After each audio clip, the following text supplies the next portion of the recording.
So good morning, everyone, and welcome to the first ever Foremost Builders IQ series. For those of you who don't know me, my name is Matthew Belcastro, and I'm a mortgage analyst here at Foremost Financial. And I want to thank you all for joining us today. We're planning 4 very insightful webinars for the Foremost Builders IQ series this year, so please stay tuned on the future dates and guests. If there happens to be any particular subjects you would like to hear about, please feel free to reach out. Now, the reason why you're all here today, in today's series, we're going to do a deep dive into lean construction with our guests, Jim Gunn and Henry Morton, who just are so happen to be joining us together. So Jim Gunn is the project steward of Ferguson Gunn Consulting, Inc.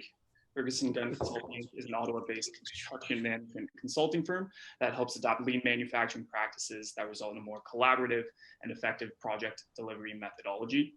Jim has over 30 years of construction management experience with specialties in business and contract management and operations. Henry Morton is the president of Campus Suites, a student housing development and management firm with communities across North America from Calgary, Alberta to Orlando, Florida. Henry has nearly 30 years of consulting and development experience and also holds an MBA degree from Kellogg Graduate School of Management at Northwestern University, where he majored in finance, international business, and management strategy and policy. Now, without further ado, I'd like to welcome Associate Vice President at Foremost, Max Miller, and our guests, Henry Morton and Jim Gunn. Matt, thank you for the introduction there. That was great. And welcome everyone to the first ever Foremost Builder IQ series. Foremost has put together this Builder IQ series in order to provide value-add content to our clients. And by doing so, we hope to impart knowledge that will come in handy to making your next project a major success. So for our first IQ discussion, we will be looking at the topic of lean construction, which is quickly becoming front of mind on construction sites around the world due to its impact on project execution profitability. Everybody keep in mind that this is our first interview in the IQ series, so please take it easy on myself and our guests today. We will try to keep the discussion as lean as possible. And on a side note, I promise I'll try my best to limit the use of that pun throughout today's discussion. So before I formally introduce our guests and begin the Q&A, I'd like to just mention an interesting stat that really jumped out at me while doing research on today's topic. So globally, the construction sector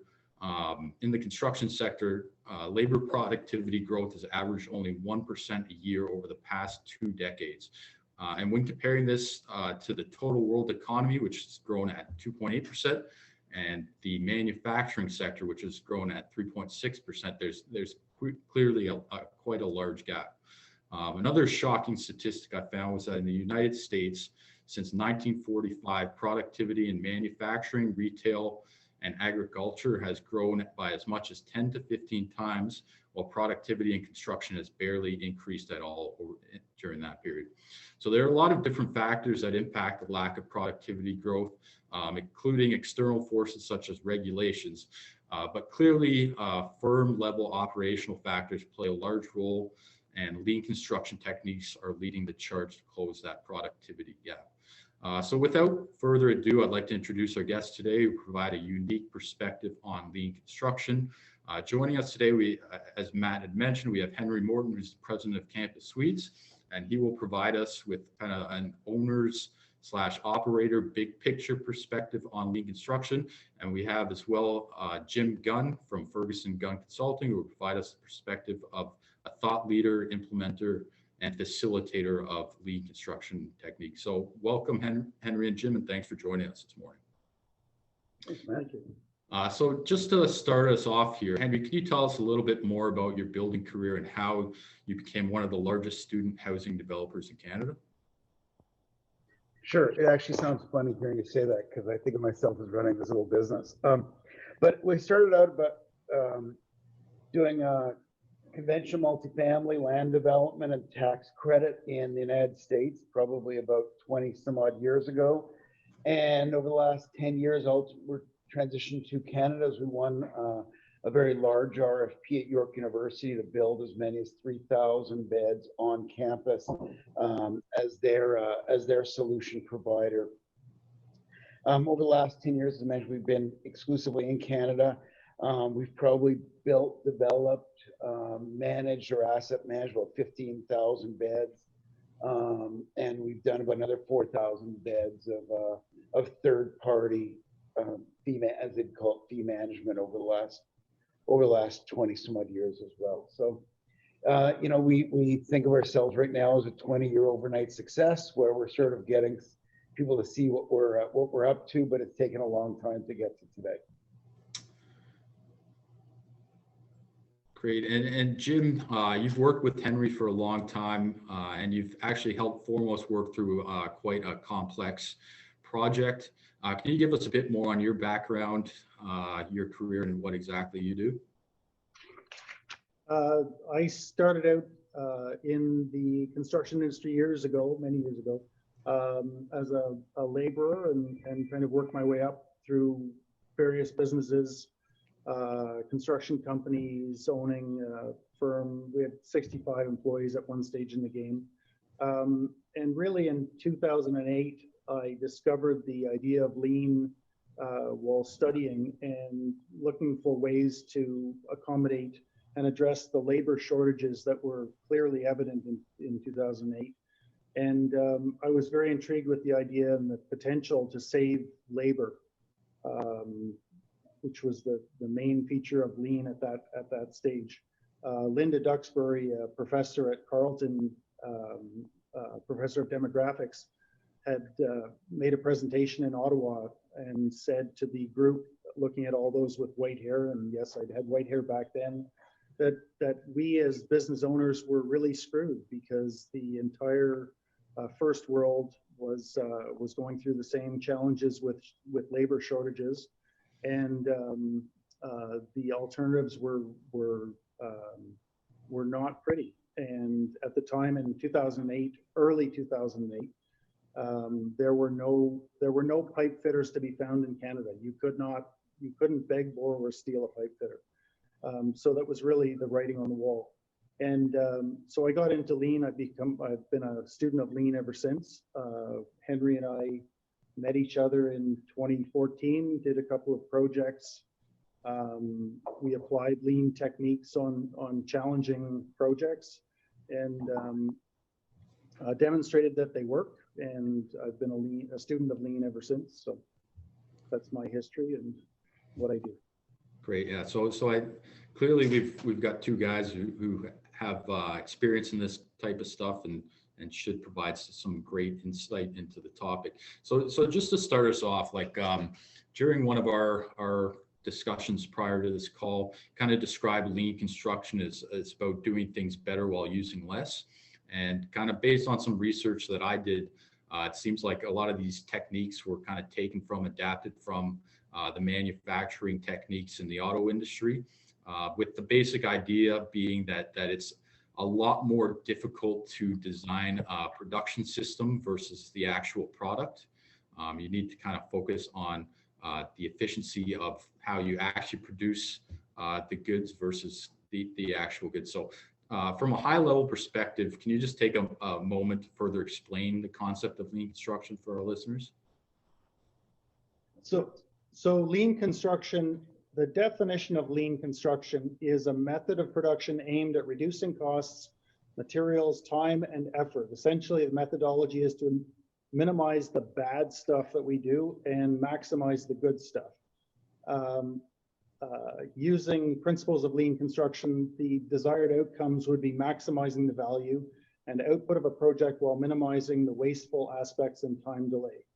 The short version is that what we want to do is deliver to the owner exactly what the owner wants, the value that the owner requires, at the price the owner wants to pay, when the owner wants it. The way the project is delivered is the secret sauce, and that's lean construction. And I think about it a little bit as almost like just in time. You mentioned manufacturing. It's, you know, I think of just in time where it's really a collaborative exercise. It's figuring out how to work better together, more timely, as I said, collegially, for the benefit of the whole. You know, the old phrase of the whole is greater than the sum of the parts is really, to me, the notion of it, where the just in time is you're having things being dealt with just in time, so that it is so there's not waste in the system. is really how else to think about it. Right. So the key to making just-in-time work is that lean construction is a pull system. The traditional schedule-based projects that everybody is familiar with now, and lenders demand the schedule. The first thing, what's your schedule? What's your schedule? What we all understand and learn is that schedules are for buses or schedules are for trains. The schedule means that the project will never be delivered before the last milestone identified in that push schedule. And so it can never be delivered early, and often as a result of variation following that last step is delivered late. So what lean construction is really doing is trying to eliminate the variability, make projects more predictable, and using pull systems to pull work into the project. It's loosely based, as you said, on manufacturing, but the lean construction as it's known was really adopted in name in the 90s. But the work had started in the 50s, independent and kind of parallel to the work that W. Edwards Demings was doing with Toyota. And the people who were working on construction productivity, Glenn Ballard and Greg Howell, kind of discovered the machine that changed the world, the MIT book, in the 90s, and recognized the similarities with what they were trying to do.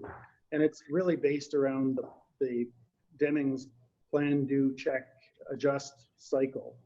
And what we do in lean construction is plan the work, do the work, look at did the plan work or not, and then make adjustments. And so on a weekly basis, Learn from your mistakes and successes. And adjust and continuous learning, exactly, is learn and understand why the work didn't get completed last week. Well, we didn't have a permit. Well, that makes sense. Okay, let's figure out how we change that the next time. So every week it's constantly learning, constantly adjusting. And constantly interacting. You know, the constant interaction. I mean, if you see a lean, if you see some, pull planning boards, it's, everyone's got colors and their own Post-its, and it's collaborative, it's engaging, it's committing to deadlines and living up to those expectations. Yeah, and I guess you see that the industry is fairly fragmented with tons of subcontractors, and it's got to be very important to have everybody kind of collaborating, everybody on the same page, everybody kind of involved and bought into the project versus many different parties, and the inefficiencies involved with kind of trying to work with many different parties who are not involved kind of from day one, who are not bought into the project. And Max, if I may, that's one of the interesting things from an owner's perspective, is to ensure that everybody, you've designed or you've built a team who is interested in engaging in this way. Because, it's, for a lot of people, it's same old, same old. It's way easier, especially in a place like Toronto, where same old works incredibly well and has made a lot of people a lot of money. And so you have to have a team of consultants, sub-consultants, contractors, subcontractors, professionals. You have to ensure that you're all going to get buy into this process so it doesn't collapse along the way. And indeed, the people who are participating need to be, if not buying in at the beginning, need to be bought in quite quickly. And if they're not bought in, then one of the things you have to do is vote them off the island, because it's for lack of a better term, they're simply a cancer on the project and they've got to go. And any tips or techniques on as to how to get the buy-in from all these different players involved in a project? Normally in non-COVID times, what you would typically do is a boot camp and bring everybody together, the consultants, the owner, all of the team members, all of the prime trades, and all of the foremen, and work through a kind of a team building exercise, because ultimately the best teams build the best projects.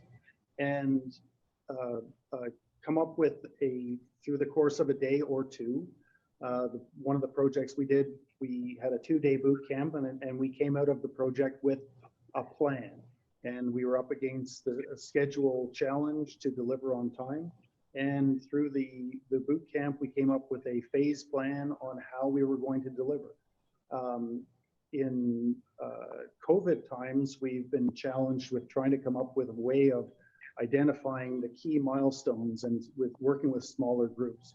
And so we've kind of broken up the large group into packages. So we've got structure, we've got an envelope group, we've got an interiors group. And rather than having one big session and trying to pull it all together, we're trying to integrate the smaller groups into the larger plan. It's about adapting. Lean is about making adjustments, learning, seeing what works, what doesn't work, and adapting from there. Yeah, and I have 2 additional comments. You know, Jim talked about the boot camp, but to me,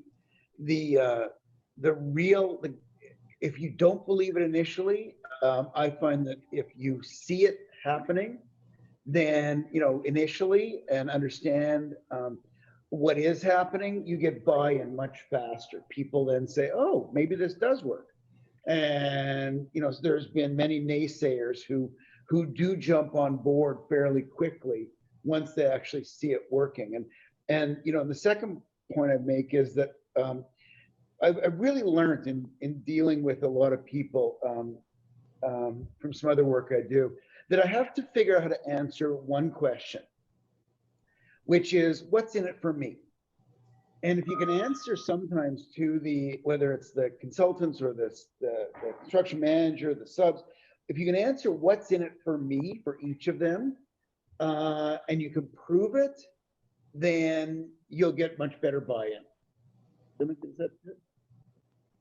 And I guess a follow-up question for that is from the subs perspective, like how does the lean construction lean techniques, how does that benefit them?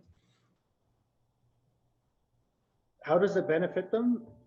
Really, at the corporate level, what they will see is a reduction in labor. Will they admit it? Never. But they are reducing the number of bodies. We did a small, very challenging, very short-term project in Ottawa 2 years ago, and the plumber at the end of the project said, I've never had a project where I had only one plumber. He had one plumber on the job.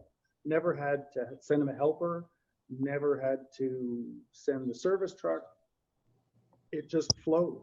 And he said, I didn't believe, and he was one of the naysayers at the beginning saying, oh, this is just another new idea. It's never going to work. And at the end, he said, I was wrong. And he said, I've never seen something work like this. We have a foreman on another project who at the first session said, this is stupid. I'm never going to do this. This isn't, I have my own way of managing my guys, and we know what we're doing and when we're doing it, and we understand this. And by the end of the first session, he went, oh, this is going to help me, because now I know what the other people are planning to do. I don't have to guess when concrete's showing up. I don't have to guess when what the plan is. I don't need to guess, and I'm not depending on a schedule that says my material has to be here on the 3rd week of June, when it either needs to be there on the 1st week of May or the 4th week of August. So he's not having material sit in the dirt and get damaged. So if you break it down into 2 different categories, you've got people on site, foremen, who are saying, this is great, I can schedule, I can manage, I can understand my job better. I can really add value to a project and my company. From an owner standpoint of those companies, they're saying, well, I can have better utilization of my resources. I can reuse my resources in other projects as well. I can make more money over time. So you can end up getting, in the entire corporate silo, people finding different benefits throughout. But it allows them all to buy in, because guys might say, oh yeah, I can manage my resources better, but if I'm not making any more money, then, you know, do I really care? Well, at the end of the day, if they can make more money, they do care. And it comes back to the concept of predictability. So Yes. it's on site, it's predictable, they understand. And in the office, they understand they don't have to send 3 guys out and have the risk. This is one of the challenges of our world, is that everybody's hesitant to send guys because they've sent guys to the job site too many times and found that the work wasn't ready for them. And go home. And or go to another job. So now you've eaten up 3 hours or 4 hours of wage time that has no revenue side. Lean is about creating the predictability. It's about creating the confidence that when the guys need to go to the site, there's work for them to do. And on site, it's on Thursday next week, I'm going to need 2 extra guys because I've got that push on for Friday because we all committed to making that 4 next Friday. And we've talked about the plan. We're going to be stuck on Wednesday because of ABC. Thursday, we're going to have to crew up for 2 guys for the day. So it's all about predictability. Yeah, so obviously cash is king. Like if you can prove, you can show that these other parties, they can save money at the end of the day, I'm sure there's good buy-in. As far as from the owner's perspective, Henry, you obviously at one point took the leap of using these lean construction methods, moving away from kind of the tried and true method with what you had used kind of in the past on your projects. Any idea as far as how much money you saved from an owner's perspective on projects by using these lean construction techniques? You know, great question, Max. And it's, you know, so I'll give you 2 very different examples. So Jim mentioned a project that was exceptionally schedule challenged, being Calgary. So what lean construction did, and we were late in the process in implementing these techniques. What did we save? We saved the project, but from a time perspective. Because in my business, we have to deliver on time, because if we miss a day, we miss a year. And so for us, we saved, I'll bet you 6 months, you think? Yep. And delivered a project on time. Now, albeit literally by the skin of my teeth, but we had some real construction issues at the very beginning of the project, whether it was city problems or deep in the ground problems that probably cost us, I don't know, 9 months. Yep, exactly. And so we made up all of that time in that process. So what did it save us in that regard, Max? It saved the project. We are just working on, we just broke ground a couple months ago in Toronto at York University in our 2nd phase. Well, the real question of what did we save is an interesting one, because all of the subs knew when they were bidding the project that this was going to be a lean project. And our expectation is that they priced their bids accordingly.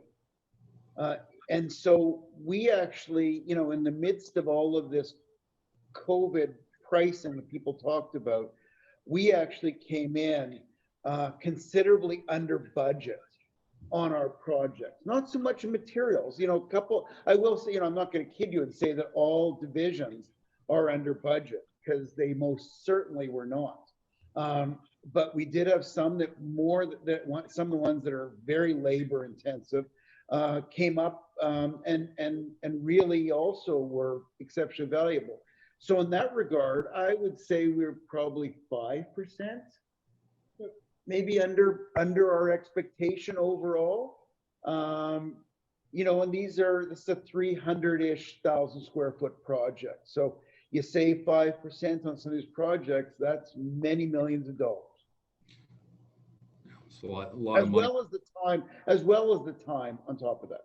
Yeah, so that kind of leads me into my next question here. So other than the reduced costs and faster completion times, are there any other specific benefits you've seen from using lean construction?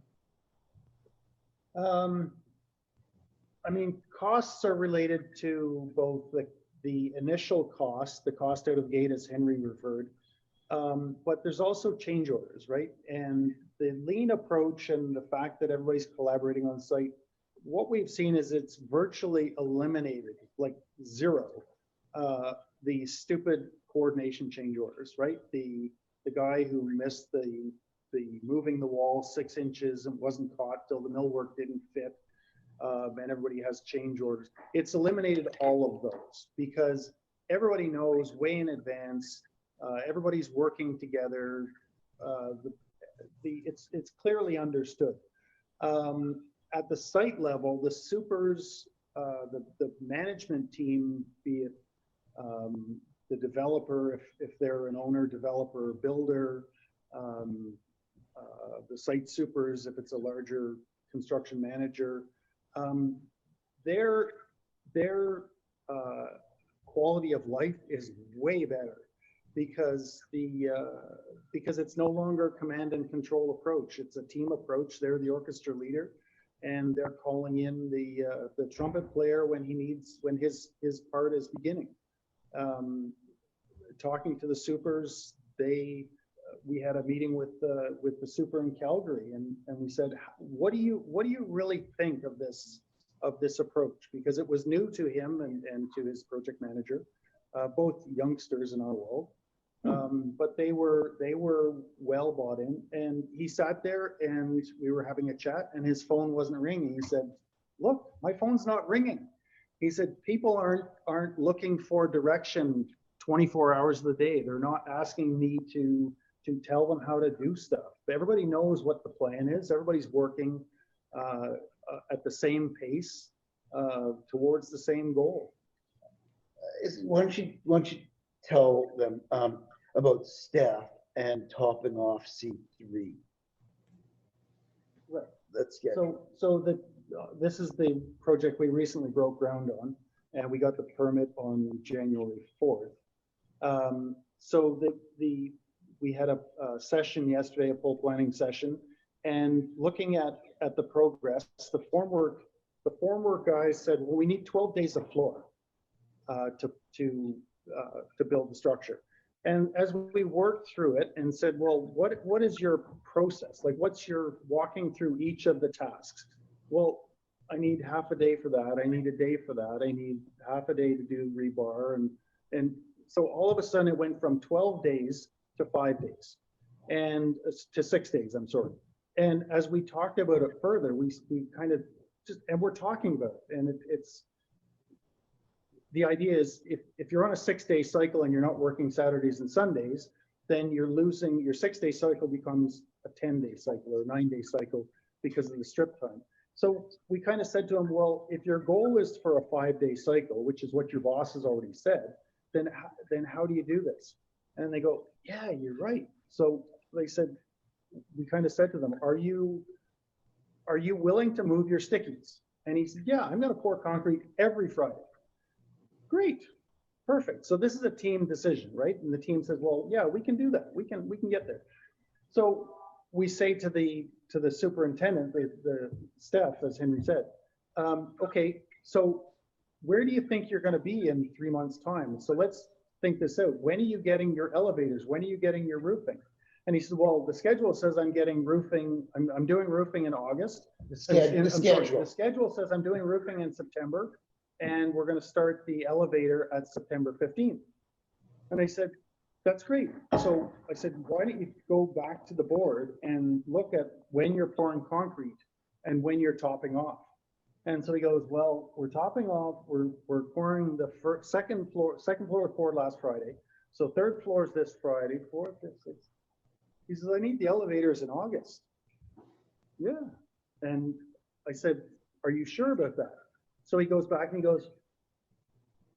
he said, we're roofing in July. We're topping off by Victoria Day weekend.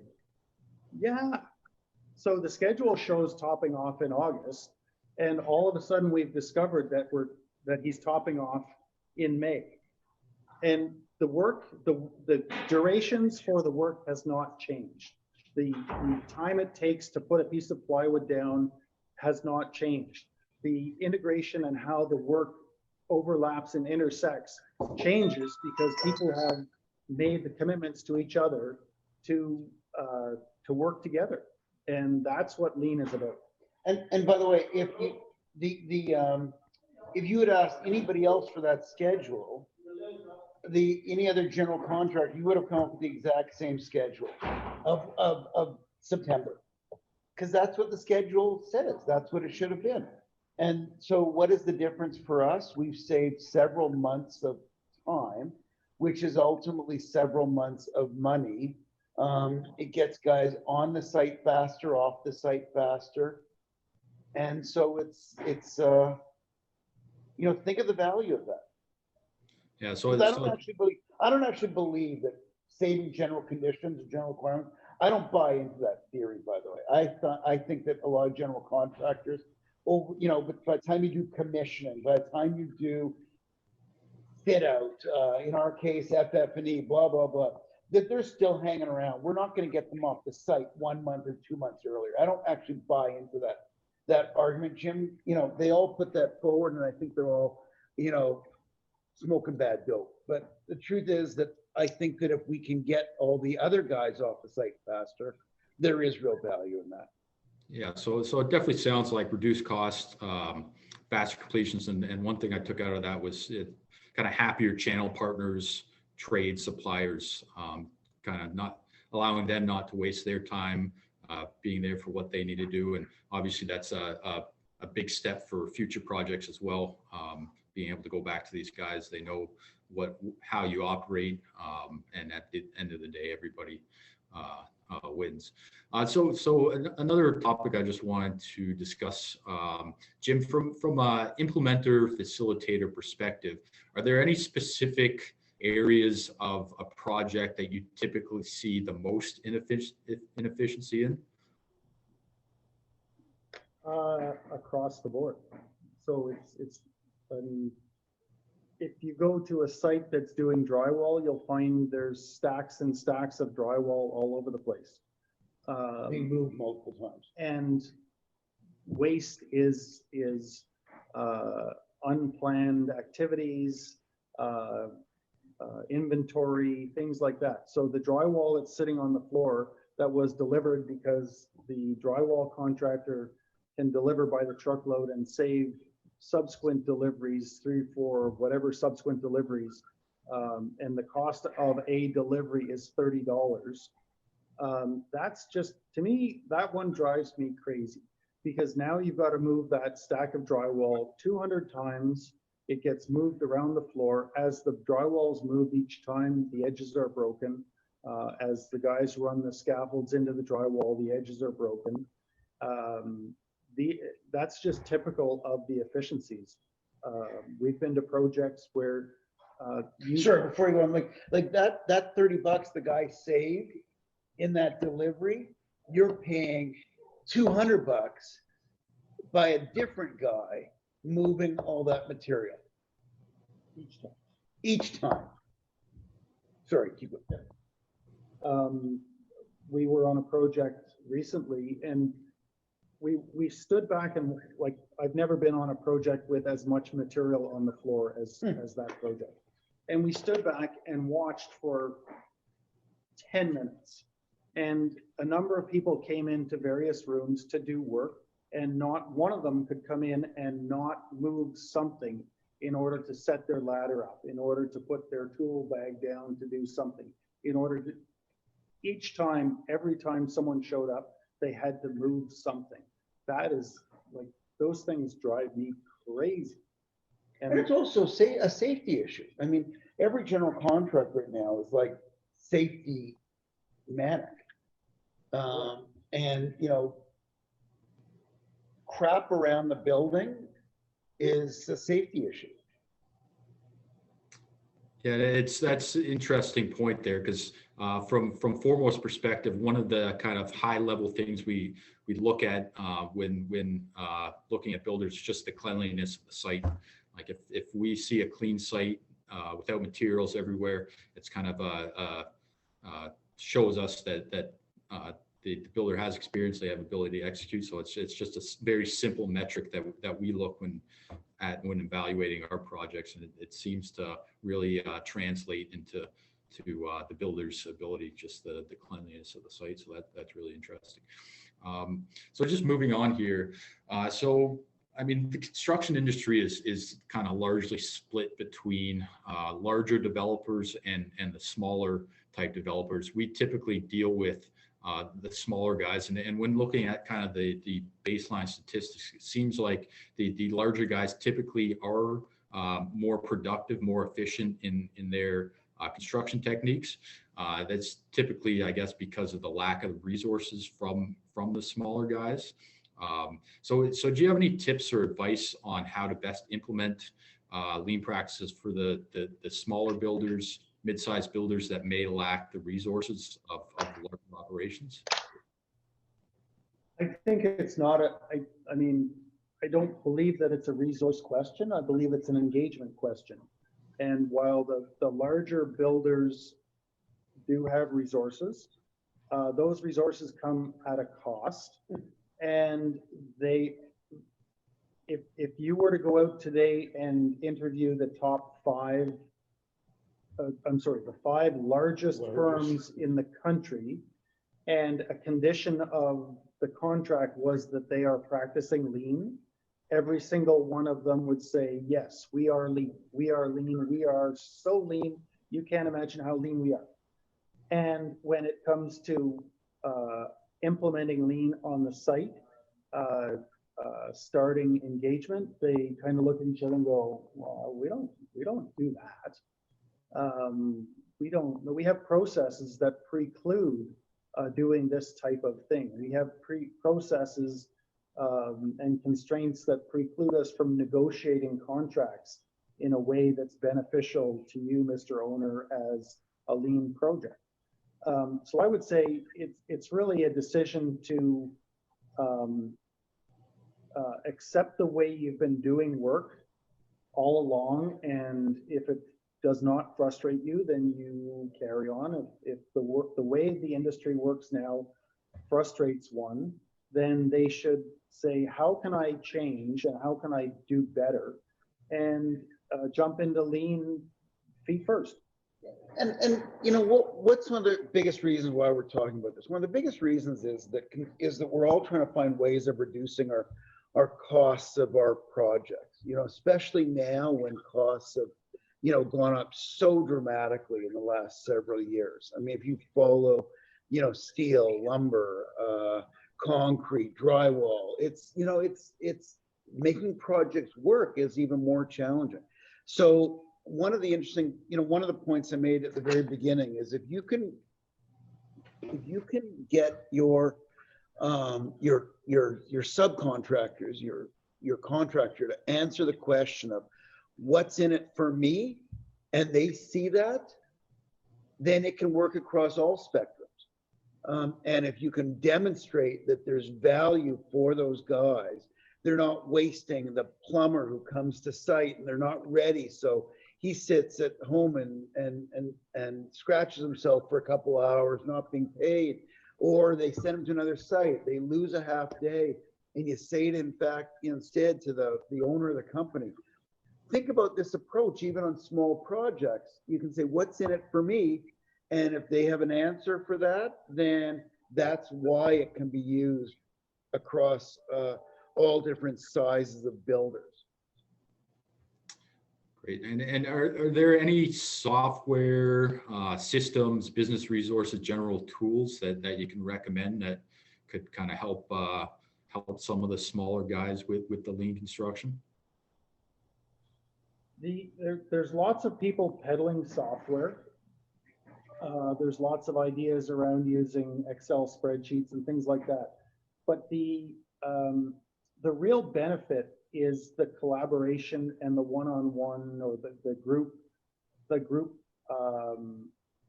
processing of what's involved in the project. It's group planning. So what happens with the software is you remove those personal commitments, because one of the comments around lean construction is it's a network of, of, of agreements, negotiations between people. And companies don't build projects. People and teams build projects. And so, yes, there's software. Yes, it's expensive. And nobody has really seen, other than the people selling it, tremendous value around the software yet, because you lose the connection. There are a couple of people trying to come up with ways to use Zoom and software together and try and integrate them so that you're still getting these negotiations, personal negotiations and commitments.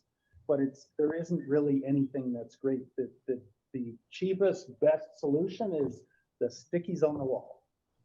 And you know what Jim hasn't said is the reason why it's best is you're actually making, when people have to do it themselves, when they have to move that sticky, they're making a commitment. Tapping a computer and saying, yeah, we can put it there.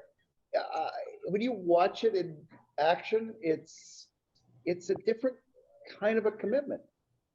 When you have to actually pick that up and move it, you're saying to everyone else, I'm creating an obligation for myself, a responsibility to the team, and there's something to be said for doing it in person. And that process is called the last planner, and it's all about making those commitments. And the last planner is the guy who actually schedules the work and schedules the resources. It's kind of around the ideas of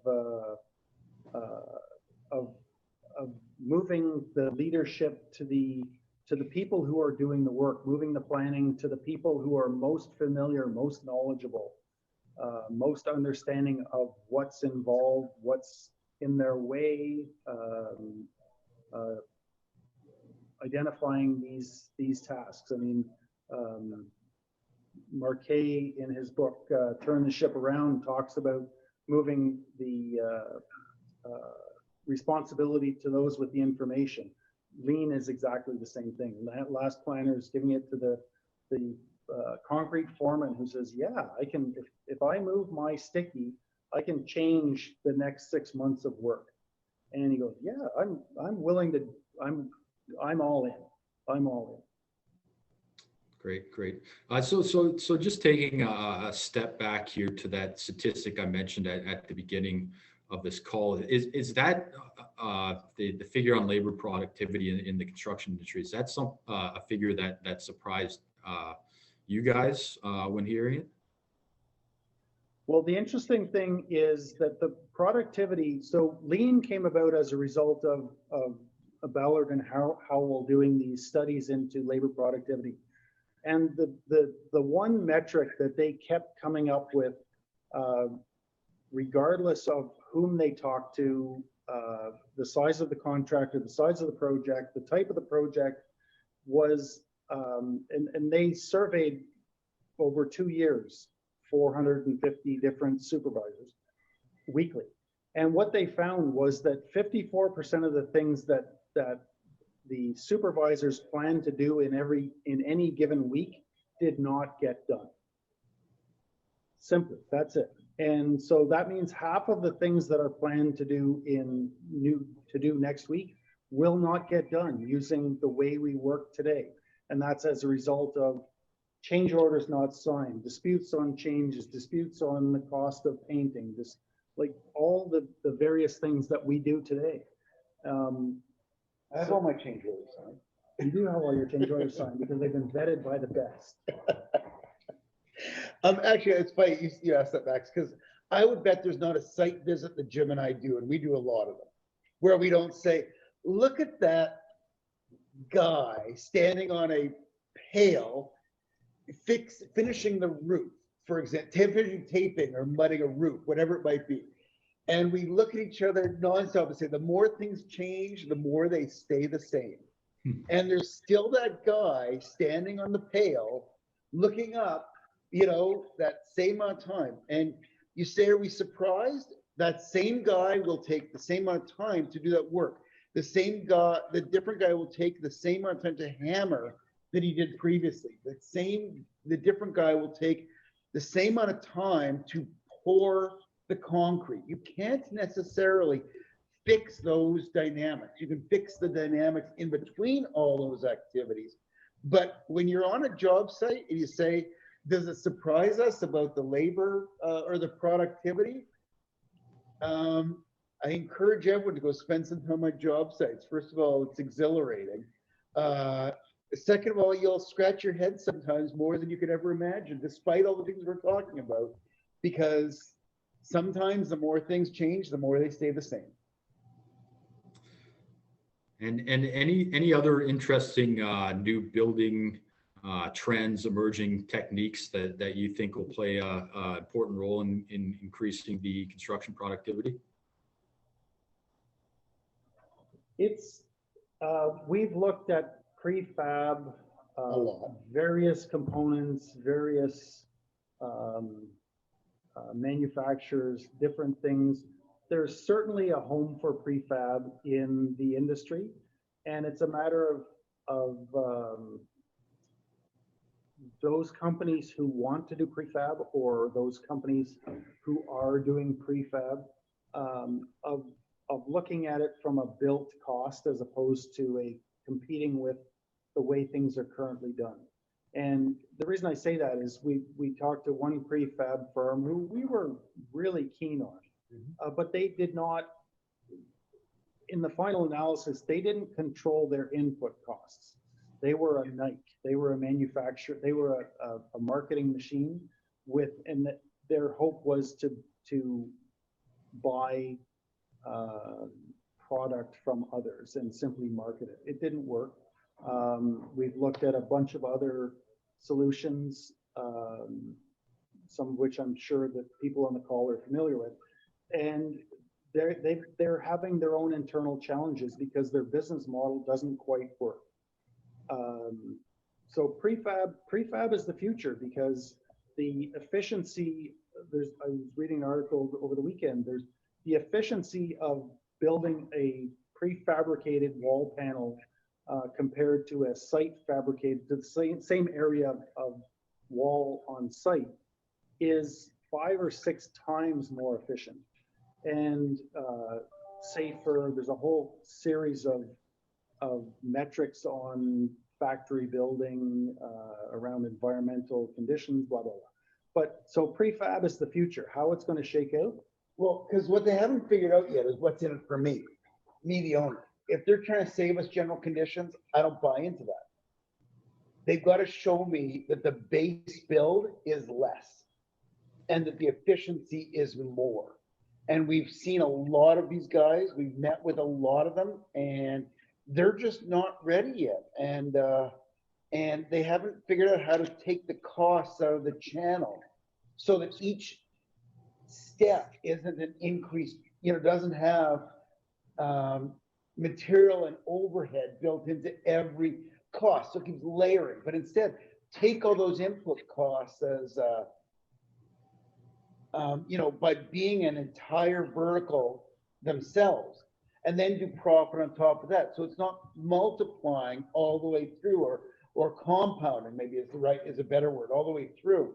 And because that's where we're going to have to go, because ultimately people can't afford these continued price or cost increases. It's going to kill them. And they're going to stop building for profit and building for fees. And that's a bad approach because there's not going to be enough profit in the system. And that's going to change your thinking. So prefab, in theory, ought to be a way of getting there. But we're not there yet. No matter who we talk to, we get the same answer. Wow, you're really doing great, but you're not quite there yet because you haven't answered the question of what's in it for me. Yeah, so it sounds like it comes down to a question of cost at this point, which hopefully will, as kind of the prefab becomes more efficient at producing, that can kind of push down costs and kind of reflect to the owner of a property and kind of move efficiency across the board. Do you guys use any? But will there be BIM, better utilization of BIM on other projects to reduce clash and increase efficiency? People are going to buy into it more and more. Is there going to be 3D printing of different componentry? Yes, but we're evolving. We're not. It's so far we're into evolution on some of these things. We're not quite into revolution. Yeah, so we're not at the stage yet where you can just buy a giant 3D printer and bring it to your site and boom, voila, buildings built. Maybe if I worked at Foremost, I could do that. One day. But so far, we're not. So BIM, building information modeling, is a tool that's gaining traction. Certainly there are some approaches, there's some firms in the US who take design and take the architect's model and do mechanical, they've got the mechanical full scope from design to delivery and implementation and commissioning. And they're heavily involved in BIM because they're designing from the model and it's going straight to the cutting machine. So part of the prefab, part of the building information modeling conversation is all about the delivery model and designing the installation process as part of the design, rather than the engineer saying, here's my duct, here's my rooftop unit, here's the connections, figure out how to bang it together in 4-foot pieces and kind of go from there. So I think there's going to be lots of trends in those directions, but we're seeing them, but they're as people are motivated, as the crisis of cost causes change, we'll see more rapid change. Yes, that's an excellent point. Okay, and so I think this was a fantastic discussion. I think we kind of really learned quite a bit about lean construction, and kind of did a good job of kind of explaining the basics and efficiencies, etc. One final question I typically like asking whenever I'm going to call with anybody is comment on where you think the real estate market in the GTA is, where you think it's going at this point. So we're definitely living in interesting times, so I'd love to hear your thoughts. First of all, I take COVID out of most discussions right now, because by the time we're, if someone's starting a project now, there's low likelihood of it having an impact on what things should be like a year or 2 years away. I think that but that being said, this country is built on immigration. This country is built on, we'd like to see it more innovative, but there is, immigration will be returning. I mean, we were historically between 400 and 500,000 people into Canada a year, of which, and Toronto saw, net positive migration historically of 100 to 125,000 people from either across the country or across the globe. Well, people need housing, and the GTA is desirous for the jobs it provides, not necessarily for the affordability it exhibits, but people want housing. People want to be here, and for me, I don't see it slowing down for the foreseeable future. Interest rates will have an interesting discussion over time and what might happen. None of us are, a lot of things with COVID, we're making it up as we go along, and it's not a criticism, it's just the truth. And most of the prognosticators have proven to be completely wrong. So stop listening to a lot of them. But the reality is, I don't know what's going to happen. Interest rates concern me as we go forward, given how much money has been put into the system, and the inflation, and inflationary aspects of what's going on as well. But even with some moderate change, I see it continuing unabated. But I don't know if you have a different. No, I think those conversations will frame the costs and the input side. So it's really yeah. I tend to agree that I think interest rates probably are going to play the largest role, but at this point, it's difficult to see a short to medium term path as far as rates increasing. So it will be interesting once they do start making a move, but I can't foresee that happening for sure in the short term. So we're definitely in interesting times, and it's going to be interesting to see how this all plays out and its impact on the real estate market. So we have a couple of minutes here. Happy to open it up for Q&A. So if anybody has any questions, you should be able to type it into the bottom of the Zoom chat. So we'll just give it kind of, there's no questions currently, so we'll give it a couple of seconds here to see if anything pops up.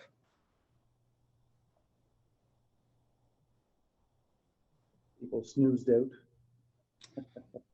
We did such a good job that I think we answered every possible question here. So.